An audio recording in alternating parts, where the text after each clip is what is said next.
Hello friends, court marriage और आर्य समाज की शादी में क्या डिफरेंस है, आज हम यही डिस्कस करेंगे। देखिए, आर्य समाज की शादी हिंदू मैरिज एक्ट के अंदर आती है। आर्य समाज की जो पॉलिसीज़ हैं उसके हिसाब से जो गवर्न है, तो वो उस हिसाब से आर्य समाज के अंदर पार्टी शादी कर सकती है। आर्य समाज की शादी को आप कोर्ट में रजिस्टर्ड भी करवा सकते हो। तो आर्य समाज की शादी और कोर्ट मैरिज में डिफरेंस है, वो अलग अलग हम समझेंगे। आर्य समाज की शादी हिंदू मैरिज एक्ट में आई, यानी कि उसके ऊपर जो एक्ट अप्लाई होगा वो होगा हिंदू मैरिज एक्ट। रूल वही रहेंगे, लड़की की उम्र 18 साल से ऊपर, लड़के की उम्र 21 साल से ऊपर। आर्य समाज की शादी के दौरान 2 विटनेसेस की ज़रूरत पड़ती है। आर्य समाज की जब आपने शादी कर ली, वो अपने आप में सफिशिएंट है, प्रॉपर आप उस ग्राउंड पे आप कुछ भी कर सकते हैं। लेकिन कई पार्टीज़ अगर उसको रजिस्टर्ड करवाना चाहे तो उसी शादी के डॉक्यूमेंट्स आप लेकर, शादी की फ़ोटोग्राफ, आर्य समाज से मिला हुआ वो सर्टिफिकेट्स और कुछ बेसिक डॉक्यूमेंट्स 2 विटनेसेस के साथ आप कोर्ट में जाकर एप्लीकेशन फाइल कर सकते हैं कि हमें इस शादी को रजिस्टर्ड करवाना है। उसके बाद 2 या 3 दिन की आपको डेट मिलती है। उस डेट पर 2 विटनेसेस के साथ जाकर आप उस शादी को रजिस्टर्ड करवा सकते हैं। रजिस्ट्रेशन का जो प्रूफ आएगा वो ईमेल आईडी के थ्रू आपको स्कैन कॉपी मिल जाती है, जिसमें लॉगिन आईडी और पासवर्ड होता है। यानी कि कभी आपसे वो डॉक्यूमेंट गुम भी हो जाए तो आप उसको डाउनलोड कर सकते हैं। तो ये इसको बोलते हैं आर्य समाज की शादी, जिसको हमने कोर्ट में रजिस्टर करवाया। अब दूसरा आता है जो फिल्मों में दिखाते हैं, court marriage. Basically court marriage का नाम क्या है? Special marriage act. ये स्पेशल मैरिज एक्ट उस पर्पज़ के लिए बनाया था, जब पहले क्या करते थे लोग, धर्म चेंज करते थे, हिंदू मुसलमान बन रहा है, मुसलमान हिंदू बन रहा है, या XYZ।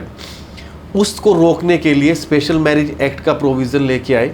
इसमें कोई भी 2 इंसान, मेल और फीमेल, किसी भी रिलीजन का हो, किसी भी धर्म का हो, इवन किसी भी कंट्री का क्यों ना हो, वो स्पेशल मैरिज एक्ट के अंदर प्रोविज़न में आ जाता है। अब उसके लिए करना क्या होता है, मैं दिल्ली का एग्जाम्पल लेके चलता हूँ।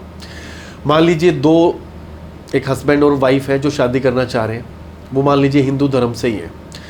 तो उनको क्या करना होगा, सबसे पहले एक एप्लीकेशन फाइल की जाती है जिसमें 3 विटनेसेस लगेंगे दिल्ली के ही, जिनके पास आधार कार्ड भी हो और पैन कार्ड भी हो। वो अप्लाई करेंगे। अप्लाई करने के बाद 30 दिन की डेट मिलती है, मिनिमम 30 डेज़ का टाइम पीरियड होता है।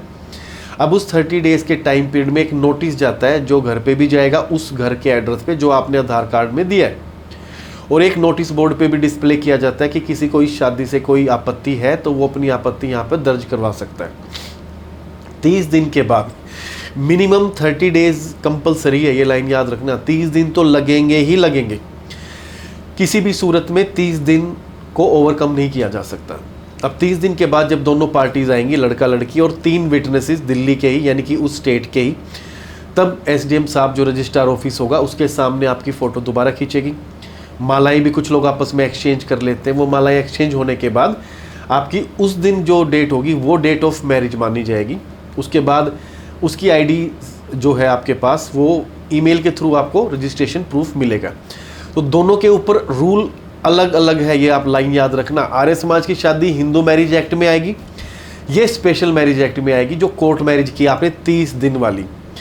कई पार्टीज़ क्या कर रही है, गाजियाबाद जाके शादी करवा रही हैं, या XYZ वहाँ झूठे डॉक्यूमेंट्स लगवा के कर रही हैं शादियाँ 2 दिन में, 3 दिन में, 2 घंटे में।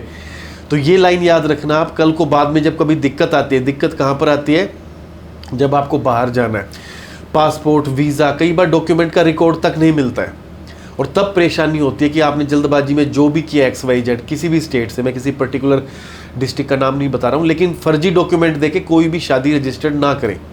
तो जाहिर सी बात है, अब आपको 2 चीज़ें कंसेप्ट क्लियर हो गया, आर्य समाज की शादी और स्पेशल मैरिज एक्ट में फ़र्क क्या है। जो भी करें डॉक्यूमेंट ओरिजिनल ही देके करें। वीडियो आपको अगर अच्छा लगे तो प्लीज़ इसको लाइक कीजिए, शेयर कीजिए, और मेरे चैनल सिंपली लीगल बाय राजकुमार सोलंकी को सब्सक्राइब कीजिए। मैं इसी तरह और इन्फॉर्मेटिव वीडियोज़ आपके लिए बनाता रहूँगा। Thank you.